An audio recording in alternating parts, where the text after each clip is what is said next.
কোনো কিছু যখন আমরা হিসাব করতে যাই, সেই হিসাবটা করার পূর্বে আমাদের সবার আগে সেইটার খাতটা নির্ধারণ করতে হবে। অর্থাৎ আমি কি এইটা হচ্ছে আমার বিকাশের চার্জ হিসেবে দিচ্ছি, নাকি আমি হচ্ছে এটা কোথাও ইনভেস্ট করছি, নাকি কাউকে ঋণ দিচ্ছি, এইটা আসলে আমি কোন খাতে করছি, অ্যাক্টিভিটিটা কোন খাতে হচ্ছে, সেইটা আমাকে আগে ডিফাইন করতে হবে। এই জিনিসটাকে বলা হয় হচ্ছে অ্যাকাউন্টিংয়ের ভাষায় চার্ট অফ অ্যাকাউন্টস। মানে আমি কোন খাতে টাকা পয়সা লেনদেন করছি বা হিসাব করছি বা ফাইন্যান্সিয়াল অ্যাক্টিভিটিগুলো করছি আর কি। তো আমরা যেহেতু একটা ডেমো হচ্ছে দেখব সফটওয়্যারে, তো ওইটার নাম দিয়েছি আমি সফট বাইট কনসালটেন্সি। এখানে আমরা অ্যাসেটকে কয়েকটা ভাগে ভাগ করেছি, লায়াবিলিটিকে কয়েকটা খাতে ভাগ করেছি, ইকুইটিকে কয়েকটা খাতে ভাগ করেছি, ইনকামকে এক্সপেন্সকে কয়েকটা খাতে ভাগ করেছি। সাধারণত অ্যাকাউন্টিং যখন আমরা ফলো করব তখন কিছু কিছু জিনিস আছে আমাদের চেঞ্জ করা উচিত না, যেমন ক্যাশ অ্যান্ড ব্যাঙ্ক অ্যাকাউন্টস, এটা আসলে সব ব্যবসার ক্ষেত্রেই সেম।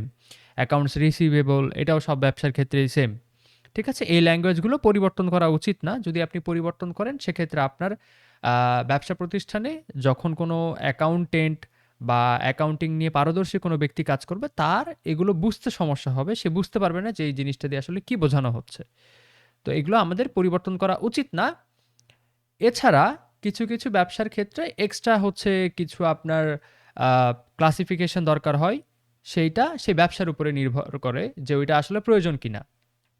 ধরেন আপনার হচ্ছে একটা এক্সপোর্ট ইম্পোর্টের ব্যবসা আছে, তো এক্সপোর্ট ইম্পোর্টের ক্ষেত্রে আপনার সাপ্লায়ারকে চার্জ দিতে হয়, বা আপনার হচ্ছে এক্সপোর্টের ফি আছে, বিভিন্ন ধরনের চার্জ আছে। তারপরে হচ্ছে আপনি ধরেন আলু রপ্তানি করতে যাবেন, তো আলুর ক্ষেত্রে আপনাকে একটা সার্টিফিকেশন নিতে হবে। তো এইগুলো হচ্ছে, আবার ধরেন আপনি এই যে সফট বাইট কনসালটেন্সি যেটা আমরা এখন আসলে ডেমো হিসেবে দেখছি, সেটা হচ্ছে একটা কনসালটেন্সি ফার্ম বা কনসালটেন্সি প্রোভাইড করে, কর্পোরেট ট্রেনিং দেয়।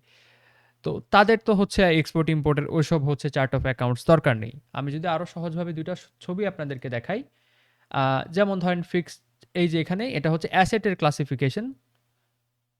অ্যাসেট সাধারণত ৩ ভাগে বিভক্ত করা যায়।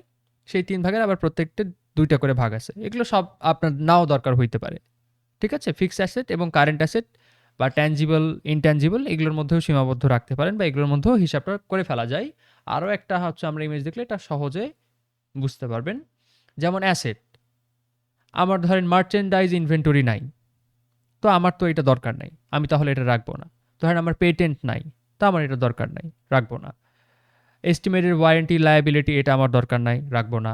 ট্যাক্স পেয়েবল, দরকার নাই, রাখবো না। ডিসকাউন্ট অন বন্ডস পেয়েবল, দরকার নাই, রাখবো না।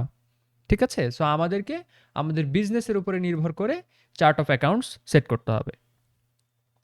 তাহলে আমাদের হিসাব নিকাশটা আরও সুন্দর, স্বচ্ছ এবং সাজানো গোছানো হবে।